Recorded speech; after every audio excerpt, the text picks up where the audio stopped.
Misambula na wekanda na ndobo tato mai ananondanga na nivaki keli na radio fijuana ndo moibiti ke na FBC TV.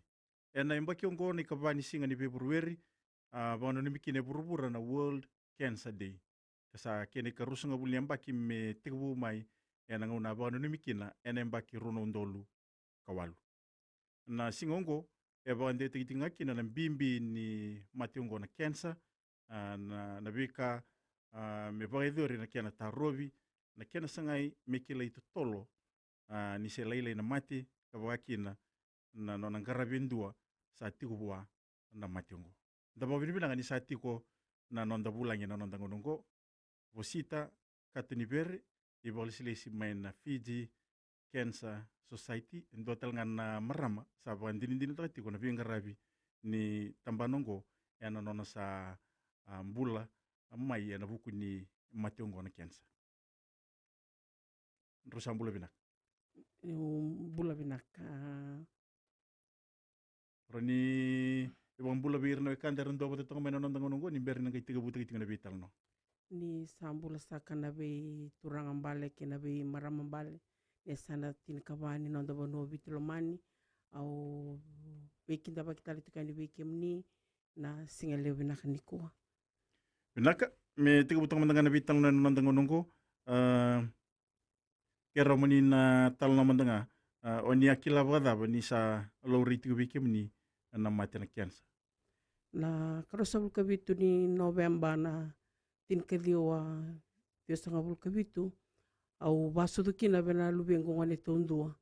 Nangano basudu tikin nangai nangano mo basudu mana lubengo ngai singila ko tiko mai na sudu. Angge lako tiko mai nanra. Lo tiko boli balembula lako tiko ngananra. Ano saya do kina ibale ni kiro sasuka. Amani tiko na marama tinangu ni sangan ni ndobaya na tinani ngone. Mau lako mandi balembula mo lelo rai se rabotiko na buna lako tiko mai kina nanra kasangan ni sudu. Ni manau lako balembula ote rona madawa sa tiko ni mai biau ni salore tiko biau na mate. Au mani sangan ni tora au nanu au me ndona kiana ikarua au mani ngole be Dr. Diasa ole laurai talekina sama ni bandina dina teki mai ni satiko biau na mate. Ni bakani tolu na lubengu ndua sanga yambaki 5 ndua yambaki tolu ke indua samada rotiko na mata ini bakana nanu ela ko mai biau ode menangarabiru na lubengu. Sena marama dava ena lako mai mena mingarabiru na lubengu mena lomani reto na lubengu me bakate kiau. Belaka ni namate ni kala ko mena nungu bakasama ni cancer ya namate. Hausa namate nga. Belaka ni ngauna iliu sembersare ni wakabola kata ki baby kenda na bakabubuli membalata ngona namate na cancer. Ni ndua nga satu kuni cancer na namate ni kala lala ko mai sa naimbulu-bulu nga. Amani lako tiko na ngauna mai na Dios ngabul kabitu kina rono undolu tini kabitu sa bimbi na mate biya.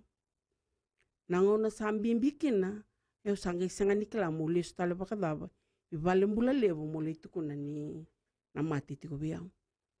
Mani nanungge sani balanga tokina indona marama to weekend satalanga na maramango sangai lako bikoy. Kwa sangai be tartara batake Belinda na Fiji Cancer Society beletiao. Noya we salore tiko biau na mate atukuni musele au sanga ni besele. Tiaro bikiro vital no tiki kona maramango sangai kiro vital no ki Belinda. Belinda sangai nona itabi be Dr. Chosese. Dr. Chosese sangai tukuna mula kusumbani balembula. Nangono saada ni kina balembula. Sa tukuna Dr. Chosese ni sa ayaw mo sana sel saranga na singa muniti. Mengai singa tambo meu sala kani balembula meu sana lei duri balembula kamono sele tiko na kena singa tarap. O sele oti au tokai balembula dona madao cindona madao sa basu kai bale au manilako du rumah e vana set ni chemotherapy. Lako duru mana set ni chemotherapy ya, may na tinika diwa, ronondolu tinika diwa, me dava na singa ni kua, sa andambe tokongo, au sa kila ni sa dona visa u levu, na nongu maingarabi baka bunuai, kina nongu mbula. Blata ni levu na ngauna, levu na kaindo kota may na nandambula, na tamata, ni sanda tobi mate nda sa wale likenda mai vir na wekanda, da sanga ni nanuma menda na tiko na bunoni baka songoni, ni nda nanuma tiko na mate sa tobi kenda, sa nda may indu kina vira keda na tiko. Ia may nanongu ngarabi o tipo kabunuai, nongu sa may tokango, au bakila ni ndotani na nanongu mbula na kiana vinaka, na nona sa may vinaka tale na nongu mbula, may nanongu tiko na nona tiko na beuna matea, baka uloma oda tunga ni ukila ni o mate sa bole. Vinaka, vinawali besar na italanoa, ni takini sana mata titigani na italanoa ya, viki minine wekanda na nandua batatonga mai, en anulanda ngonongo. Kila ni sa tarato idona ngono ningai suka liustali kine valimbula. O ningali kila wiki na ni sa bimbi na mati. O ni dingoma? Mate ringa una usanga ni dingoma. Balata tiko ngani rito tiko na luwengu. Pinawali besar na ibang madal nanda bulang tiko bosita katuni bere, ibang lesi may na Fiji Cancer Society, doon na maramasa ibang din ang bulat tiko, niukoya, endo vera sangarabi, ano po kunya matyongko, kasa ang bulat tiko kabahan din atak, na pingarabi, iba, sibo ibi bosita. Iya, wandi na dinatak na pingarabi, kinanondo to pingarabi na Cancer Society. Na bei karto bei bukiki na kinanongumbula. Na Cancer Society na karto da kabiao, o yau tikasar may busuya. Na bondo ni motoka ni ulaka may busuya, ibalimbula, au lestale, nandoana singa ono sanga bulan dola. Iya keu sama ni kimo, au na lako may na matakalele ni moniti, au may laurai, au may turnungun rau lestale mai, au ngai kimo na singa taraba. Na nongu bela kaki soma kede tu na Cancer Society. Na bebu ke lebur tu da kaba biau, na nongu ngarabi balimbula, ke na beka lebur tu kuna na lebu ni labra lebang ataka, na rongole balangi, na nonda le ngarabi baka bunuai. Yo yau na nongu ngarabi viti, sanga nindo ni labo, o bang ataka kina, na bebu ke sarangair tu da kaba na Cancer Society. Naka, ibu setiau bosita, domanda na vingule kalek, ni berni nang kay bakuri tali tiko na vital no en ngono boro taki nanda ngona ni Vaki Kelly en Radio Fiji 1 nanda moiviti kay na FBC TV.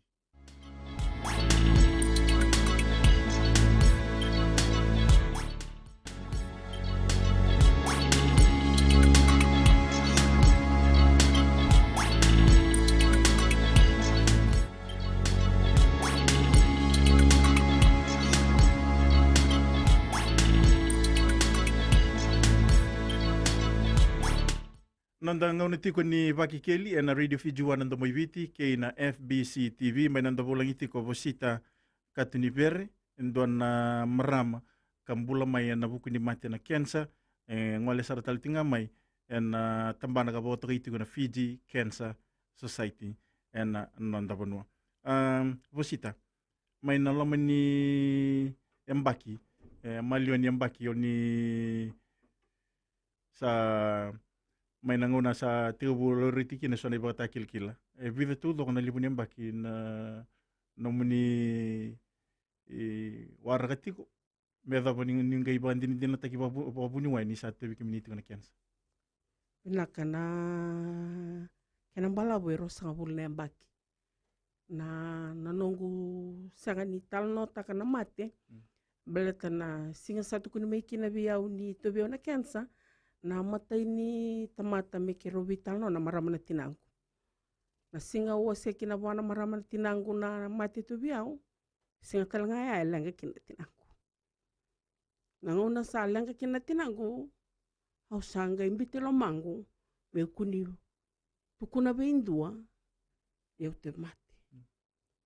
Na nungu leweni bale, au sanga mantangani tukuna ba, neu tu mate. Na rono dolu kavitu au ngole balang.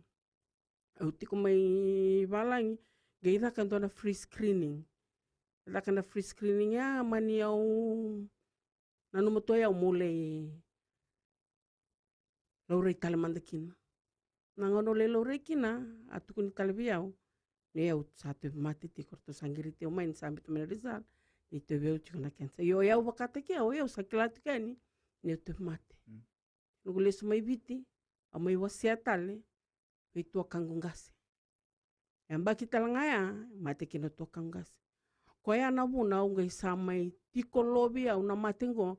Nrendre kina na nongo wasia. Mai na rosa nga bulu nemba kia. Na rono undolu tini kavitu. Na ngau na sambimbi kina vio na mate. Sangai lo mango mo wasia ver. Tau na nongo vei tamani. Na ngau wasia kina. Tau siangani dingoma na nongo vei tamani. Sangai mai do na ngau nambal abu na nongo sala ko vei bunu waitale. Ko na ngau na kito sasote kina ki asenada senimoli. Ko na marama. Ko ya vaungetia o mo la ko vei bunu wai. Na ngau nau samai sote kina ki au lesu tale manituno ka mo la ko vei bunu wai. Au la ko vei bunu wai na okotoba na tinika diwa. Na rono ndolu tinika vitu. Na nongo la ka na okotoba ni ulesu mai sabi le daki na vi wasaki vale membala tatiko na mate sato veuti. Sama ni wawatu ya, toro wawatu na le na vi wasaki vale. Betene to sianga ni dingoma na nongo vitamani na kasa edo veutiko. Betene usianga ni wasea, usianga ni tuku na vindua. Awa, koutalo wale tunga mai via ulo na mate edo veutiko. Mai na okotoba Novemba, Disemba sa koko na mate. Nengongo ne lingango sabakila ni sa mate mai na lingango. Sa ndrendre na nungu ya vala. Na veka undo da kaba ilo mani vale. Sa senga ni baka. Batini sa mate sa mbimbi tinga mai. Na mata ini singa na tini rono ndolo tini kawalu. O sa manitu na berto na lubengu. Sa mani baba banandra kini bula. Heo sana lak ngali sele. Beto ko na nungu bula. Senga ni no mundo. Na Januari au sama ni les tale vei asenada senimoli. Me vei tara tale ke totala bunuai. Ke rani usala ko yan. Yana buna ko ngai lako kina ni sawote rosa nga bulu nembaki. Belata na nungu buni ya lo me kunindo e kila na mati tu biang. Ya maina rosa nga bulu nembaki ya. Sambo undo na rosa nga bulu nembaki. Awili ketu me vei sing. Me watu tinungu sing e furfur. Naka, na wali usara vosita na ibang madal, nuita kini na bebo kong titiko, ka velo titiko na noni tutuko na maramongo, endua kasa abakan dini tiko, abakan dini tak, ni ambula na buku ni bengarabi, na buku ni mati, na kensa, me abakan da sakilati ko ni sangawalenga ni tarikan titiko ibiti, sa sarataltinga na nanda bura-bura, en ngonongo. Bakuritinga na vital noa, may na malyo ni na ni sa sotabitiki na ibata kila ni mati vidala timbeka na vitala noa na mati ni linga boibe orto no mo vitamani arto bamboti community nga ni satu community dina tiko na mati na kensa Lebo na nga orto sa ni bamboti ang belata ni reno undabo nambongi ni kuwa mataklele ni matak sayanda tali moda kabana itami ni lo manibali au nabe ngau na kaya sando keretu nga bana kalu meso lebe na koko na be sing aura ni lako do ruma endo ana sing ni bakana ngarabi tabi bakalaka ni tuta lebe na ngau na ko lako tikui wai ni ngarabi bakalaka na wanga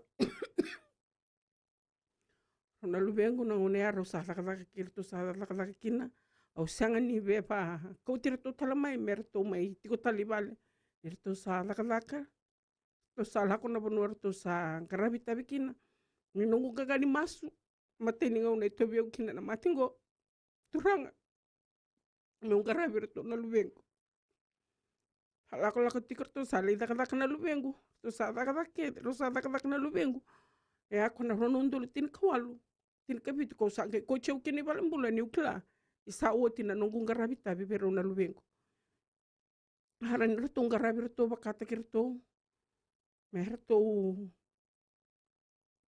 mi rito sa laka yana muna ko unge lako kini balembul betini usakila rito saran garabi rito na lubengo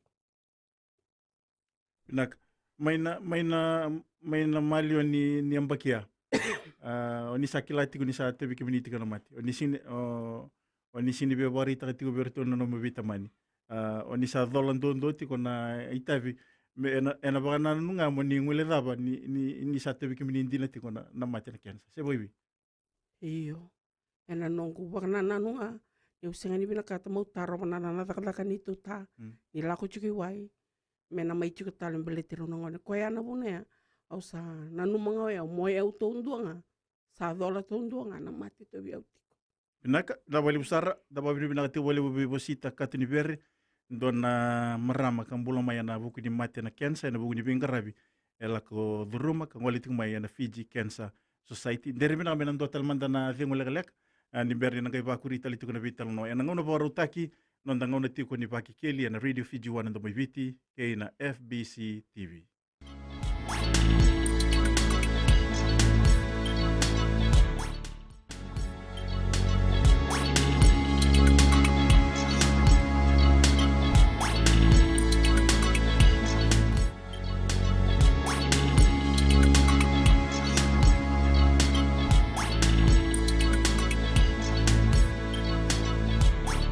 Nonda ngauna tiko ni baki keli na Radio Fiji 1 ndo mai viti kay na FBC TV sana to sar tiko na vital no en ngauna baro te kiongo may na maliw ani ngauno ya bauson na ibaka kila o ni sa raive tiko se sa votu tiko o ni ngali kila ya muri ni sa ibaka kila ni mati na kensa pagabunyo wai ni ngai kila pagabunyo wai Ina kana bata kila may nangona itu kuni kina biau au singi bakilando na dundu ni sudungu na kanganga bakila ni sa tiko may na ochi na chinembaki sa may bakana suro ni Chinese lo lindo na kanyo sa bakila chuko na sudungu nesa na matau o ti tinembaki ya may na rosa ngabulembaki sa li kalibu sara na suro ni kona matanimbo ko eto kay na ya na sudungu sindo na mabua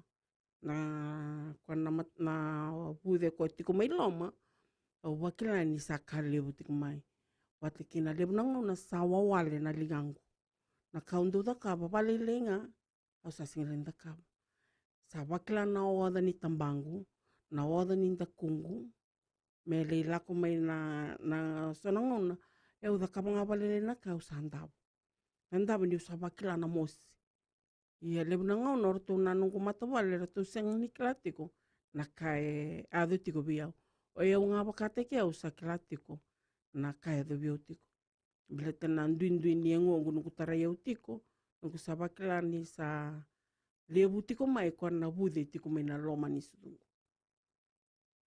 naka na wale usara na ibang madal me bakani rende san rende tiko numu wasiabe rtuna numu leni bubali oni ambo wasia tali tumba ni berningali bibong kita na maramoya au sanga bakando ni wasia vindua bala tana mateni tamato wasia wana maram na tinangu amani alina nombula na singa na tua kangu amani alina nombula samani nongu nanu mamau kuni tuku na vindua me dhoba saranga ni usange kila ni ambula mai na matengo na kense ni sudu o sinimoli asenada senimoli e usanga indondo ki na moula ko vendua e sambula oti mai na matingo ko asenada senimoli ko nge baungeti au moula ko ibalembula o kila bagada o kili ko on roge be kili bagada na mada ko vakatukia na moula ko toba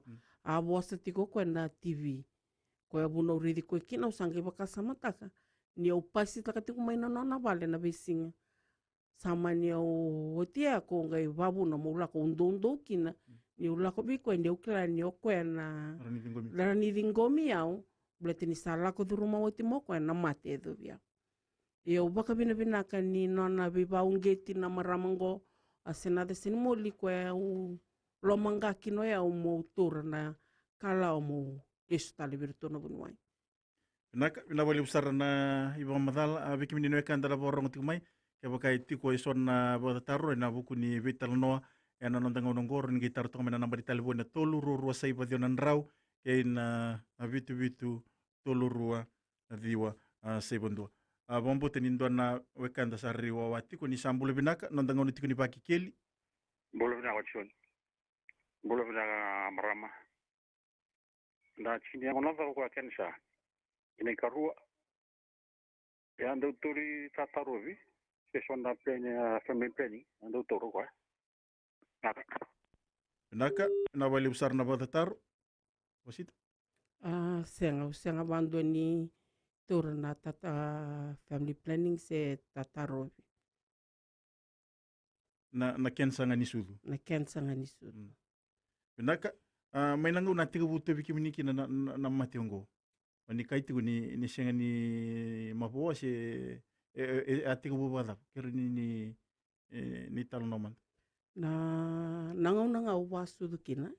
Nanga wasudu kina senga ni lako mai na sudu na mateni sudu gumo wasudu mukina lubengu. Lako mai na rambulambula. Nanga lako mai kina rambulambula na marama na tinangu.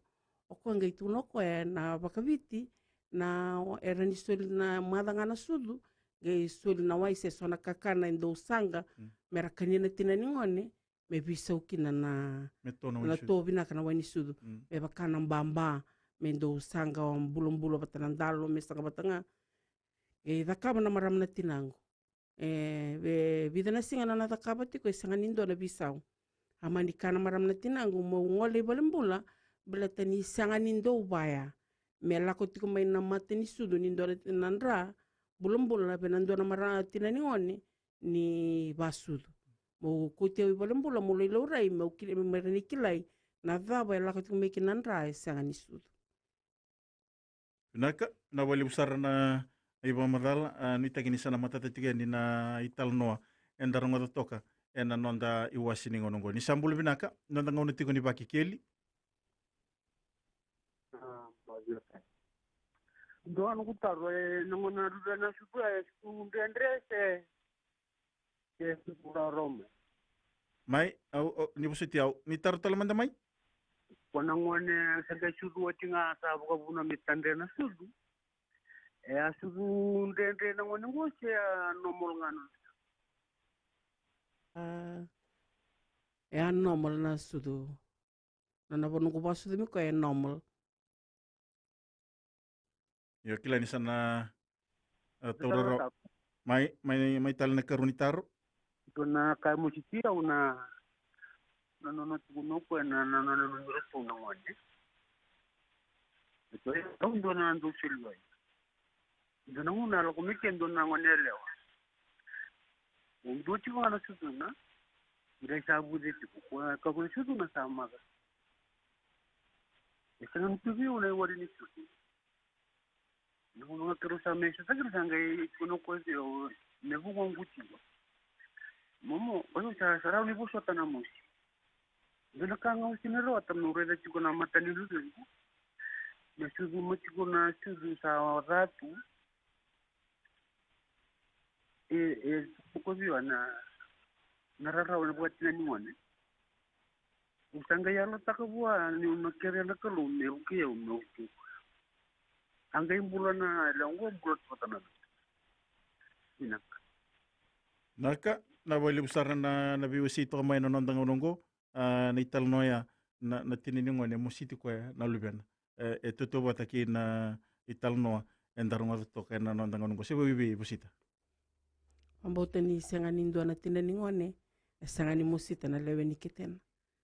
Na tina kede. Na lewe ni keten na kakula wa. Nongu lako duruma tiko na veikau lako duruma. To na matanda to na lubengo. Wakabuna me ubakandi te ke utiko. Ni una lako duruma na veika kede lako duruma. Na mosi na daba na lako mai au na lako duruma embele tira to na lubengo. Ia na kango na mati ngo na cancer au singi bakilando na mosi. Usut yau busita. Ndo mandana tingu lek ni berni nangai baku rita litu ngana vital no. E na ngano boruta ki nanda ngana ni vaki keli e na Radio Fiji wana ndo viti ke na FBC TV.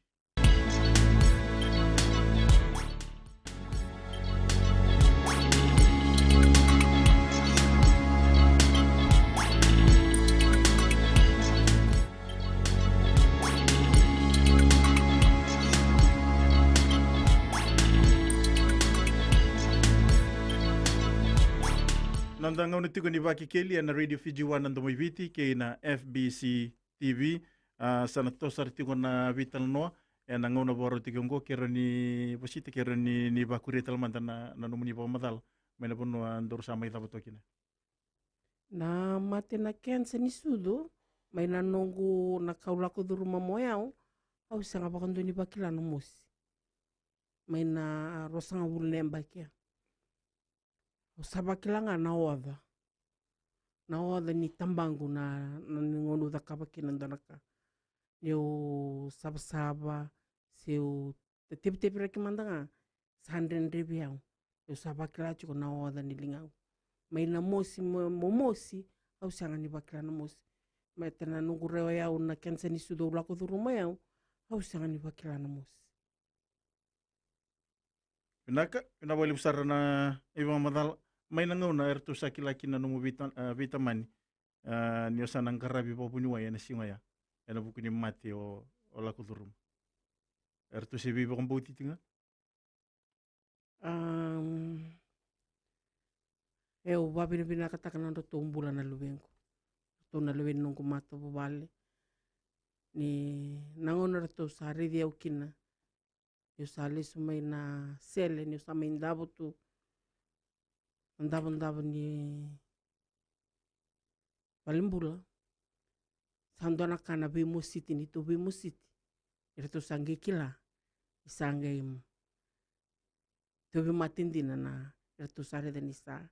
Yali na sudungu. Isa ko muslibi. Ito sanggay pandinan din at akorto. No yaw tobi matindi. na vio kanisia na vio moliwa yan nangaw na sarangaya ewo hivi ngertu sangge kila nangoni Tana Bimo City. Ano to ngarabiyaw. Ito na nungu bitaman. Ni wachina sele lebu na bingarabiya takabiko. Ito halon din na lubengo ng karabiyaw. Nito ta ano na toke sangu. Ano to tue sangu mertu kia umulako duruma na kaulako duruma. Latani sanga ni raw.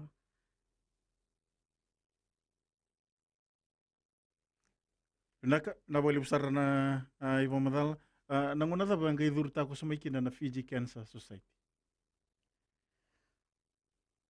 Nasinga nga kuya uli ready asena kina. Nasinga uli ready asena kina nasinga talanga ya kito sa witar tara kina kito na Cancer Society. To sa bingira kita kana motoka arto ka tu na biya kunilang katakam do na ka motoka sana lipik teki ko may bale na motoka na kuti ko may na may luray na baba kete takababun webi ko listal pati kinanumula ko may balimbula wika kita ngore sani tu ita may nasinga ya me daw may nikua to se takabati ko ana ita Ngoka may nangaw na sa ni sa uti rusa nga bulembak. na tulu nemba ke unga iseleti ko na bulo February na kalimanising na bulo February na ti runundulu tin kawalu. Okay ni sa uti na numuni lewasya na itukutuku. Iya ni sa uti nunguli itu ko na we asya na sinimoli ni noya utu mati. Sa tuku ni mo sele unga isanga ni sele. Kaya nati ko may nasinga ulay vital no kinakirto meda may nikua. Ato na vinga rabi ni bebu kera tota kapiti kumena Cancer Society kina nongumbula. Kina nongunga rabi babu nuai. Pinaka na wali usara na iwa madhala viki menino e kandana ndo bota mai ke baka itigo na bota taro roni ngai taro tumena na bari telefone tolu ro sei bo diona rau ke na vitu tolu rua viwa sei bo ndo vitu no tiko ke vosita katuni bere ndo na marama kasaba ndindina ta tiko ni sambula mai na buku ni mate na cancer ni sudu kangole taltinga mai na Fiji Cancer Society. Pambotin ndo na kanda sawa wati ni sambula binaka. Isang rombola binata. O tumando buya mo ni binata kana maramang bore na tawa mo bibangit. Wadil wala sabi bangit ikenda magbawa at tura ng marama. Nando biyo sita kana kampo. Nando ko sanyala ka bula binata sita mati. Au romoda chuko ndo na tura nga tarujuma itu na chuko nyoko ya sulu wa ital chuma bana bungono wa bo biti au binakatanga le o sia wa o ndo na samwa wa ni proscribe cancer sembera ni usia le o sataru bunwai roni ungara bo biti tunu bunwai na ndo ngor no wa binakatanga lo yare bo biti ngare bo biti wa binakatanga ketu seleti ko ketu seleti ko doangan kau nutuk na beko tunu nuai di sangare bo biti e sona kena man wer na bula tunga sing mate keda na man tungor ia ni sama wo tinda sa to sa tiko na ngona sa le betal chuma na man sarakana tiko ngono ngelo mekina beketo sa na perna ko ngono bina katuki na mentang waganga ko salvo nuai o nuai nangetu na bekenda man tondondo sile bekenda man tondondo ngare bo biti ngare bo nuai kundana nunggu ucapan pina wale untuk kolong itu Pinaka pina wale usara na adau to mai na nonda iwasi ni ngonongo nuita kini na bibo ngiti tingo na itu kenda sarong toka na nonda ngona ni vaki keli na radio Fiji wana ndo biti ke na FBC TV dari pinaka benan do telemanda na kiana fiang ulak.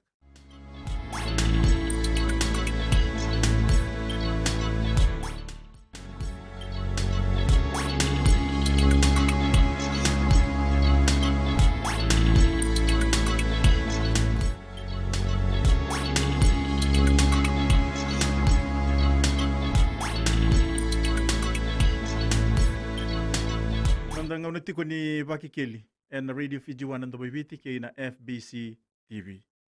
Dona mekanda aba madala tingo mai na buku ni nonang karai bo bunuai. Tari bo sal. E binaka na karai bo biti se karai bo bolimbula.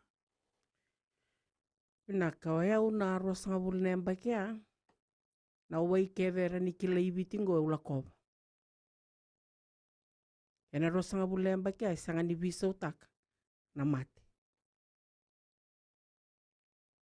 Na kaura ni kana singilim ni kuwa na wunuai o irera sa sulibira na buku era bingarabi. Na nungu baka nanano yao na wai baka biti mena binaka ko ulay lako tali tinemba kililura na nume sa senga. Tiana karosa bulembaki tintal wich tali tinembaki sembadi lako tal na wai baka biti kede ukilaera ni tukuni ibichi au lakoba sanga nindo ikila o ya unga ulu ndu lako longa uli takam na wai mungunuba ya sanga ni bisa utaka na mate sangi bimbi nga nangona sambimbi kina ne usaya dani beibu nuai ya kwa ngaya Yo ado nga na singa varombuka satu kuno bunu wai singa tambu mo saya lak may valimbula valeta mo sa kunikana may natol mengi mata kalilay mo sasel ani sambimbi na mat au bambau ta ke wasanga ke usela ko be bunu wai na matay ni ngauna au klan na sanga ni ado biau na bisele ke usanga rabi ko bunu wai na ngauna elo reindo nukina na mate Dona kau sare dan dona kau may bandi nandina taka nunggu may toka ko na survivor biki mami sa ambula may na mating ko na cancer na nanguna sa ambera kina nindua weekenda ngai lakani balembula isa kakana na mate sa na imboi ke na vakaloloma ni rere ni tamata na mabua ni sa tandola tuene na woti ni kaurida ya sa senga sarangani ndona sude lurai sa metigu nga mai serena me adoi tolona ke na mabua nangara isa mbimbi na mate tu ni sangarabi ti kumai ba viti ngarabi ti kumai ba viti sa le singirao sa mboida koe ndona kau na beta tau naka na singelebi naka ni kua weekenda na banda yalo binaka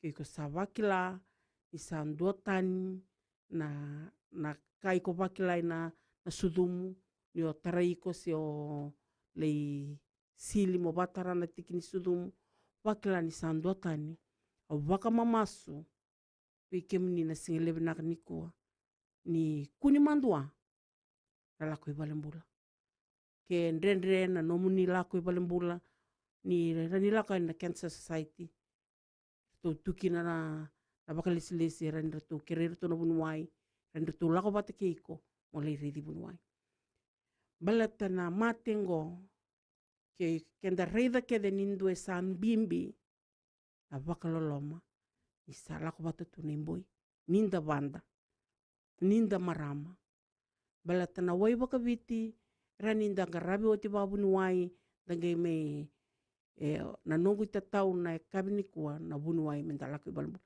nda koti kenda ibalembula menda baka bulidi kenda menda baka iyo menda lako ibalembula menda lingarabi baka bunuai menda kuni lomanga menda na numira tiko na lubenda kata kiau na ngono sabaro selekina satu na lubengo sember ndo berto na lubengo bawat aunga indo na bosa ni mbole unga itu bere rona lubengo unga itu bango virau au na sangani mate au na mbula ke sa sulebi au na kalo na rosanga bul nembaki ke ngai mo ke vetir na makumbungu me unga mate eu babi na binaka ni bosa nganga ya o tunde kina koti au mai na ngona au selekina na matakalele ni singa au le selekina me do mai ni kua au renikani o kalungat yo sami ke vetir na makumbungu to vamo masukina vi kenda na banda na matakalele ni kua kuni na numiko nga inda yali na banda sanga ni toto bata na matapu tana numir na lubenda kera se kalalai tana numa nanda matapu bale itu nanda inui kana kalu kana lingana sanga bakandoni bimbi se kwem nalingana ndo lolome lo mani kenda na klatu na bakatutu sanda takaba nonda bakananan letini kwera ngana nambula samani bakadaba na bimbi ni mate na vika kede nda lako de ruma doanga na kamenda marau takatiko na nonda mbula menda kuni na numi kenda na numa ngana vika enda tubul boliti kenda dana numa bakadaba kenda yali kombolei kenda kina kia sabakilanga isan dua tani kautiko balembula Pinaka pina wali usarana ai wamadal au kila niti gue sona itu kumai na Fiji Cancer Society na buku ni sona kisi sa tingo miti kumai na mundo ni bol ni ngandre pamani na wasiatonga na nontango nongo na kana Cancer Society o koe vingarabi raramba o koe vingarabi vira na tikor valengai rasiraniado mai balimbula tiko na home visit rando le skovi nandra kau nandra daipa na tobi mate kora sa valengai tu rasa singran beito seaki na nandra menra woni kau kena sona kata kana nandra vila kaki mai na balimbula i vale na oxygen me baletir na tobi mate patakena nandra wheelchair na walker patake kata na matengo na cancer ni wotina nomu sele endo ado mai biko endo na ke sengani o abalata na lingamwe na edeni mate na limfedema i orto na kensait orto solet na cushion ko me buki ko na kani ni lingamu batike na pekara rangarabi kino ira tu mate me bakata kana nondra toiletries na nondra yani sawo ni lalai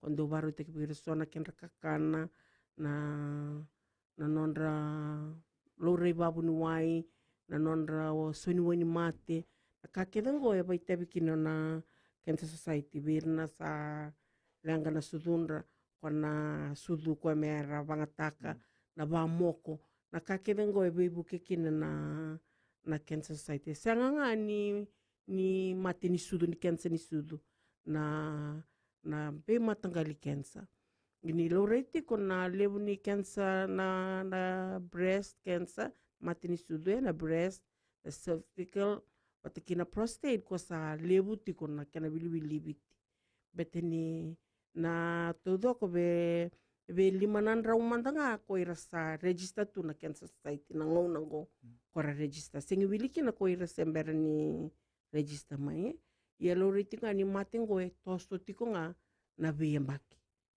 kortore ki tore de tiko na balisles ni Cancer Society di sa tosto tu nga na matengo ia tu na bebuke na Cancer Society na nonra buke uira kora balengai bete so tu sartungai bale era sandende na rala ko may balimbula so sa tu sartunga sandam sartunga ni mati tiko na to bingarabi na Cancer Society na nonra lingarabi na release kobi e kauna kenra na buani kau bakata na nonra sona kakana rangandre ba mai ko ai bebuke tukina na Cancer Society Pinaka, waso teo wasita, nisa tombo ki kenda rukoso na ngauna, bina wale usar na nomuni vingkoma na visureti, muni mai bulangi na nonta ngauna ni baki keli, nuita kini rasa na maro teka vingkoma na wikanda rundoba tatong mai, na italanoa, ni mai viwasito kina, na nonta iwasi ni ngonongosa, na dabatal tinga kina na nonta ngauna ni baki keli, na Radio Fiji 1 ndo mai viti kina FBC TV